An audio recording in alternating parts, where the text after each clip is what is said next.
आपल्या सगळ्यांना दुःख कुरवाळत बसायची सवय असते. जुन्या जखमा, कुणाची बोलणी, कुणाच्या नजरा, हे सगळं आपण अगदी आठवणीने लक्षात ठेवतो. म्हणजे महत्त्वाच्या गोष्टी विसरू, पण हे सगळं आपण विसरत नाही. किंबहुना ते विसरण्याची आपली इच्छाच नसते. मग त्या जखमांवरच्या खपल्या वारंवार काढून, त्याबद्दल वारंवार बोलून आपण स्वतःलाच त्रास करून घेत राहतो.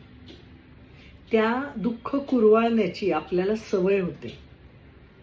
आपण कसे बिचारे, आपल्याला कसा त्रास झाला, आपल्याशी कसं वाईट वागलं गेलं, हे सगळं बोलण्यात हळूहळू आनंद वाटायला लागतो आणि तिथेच आपण चुकतो.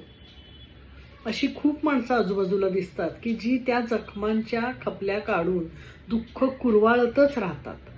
आपल्या आयुष्यात आत्ता जे काही चांगलं चाललंय त्याची त्यांना जाणीवच नसते. तेव्हा माझ्याशी लोक कसे वाईट वागले, तेव्हा मला कसा त्रास झाला, हेच आठवण्यात त्यांना बरं वाटत असतं. खरं तर सगळ्यावरचा उपाय एकच, लेट इट गो. जे काही झालं होतं ते विसरून जा. मान्य आहे की विसरणं इतकं सोपं नसतं, सहज शक्य नसतं, पण तरीही प्रयत्न तर करायला पाहिजेच ना.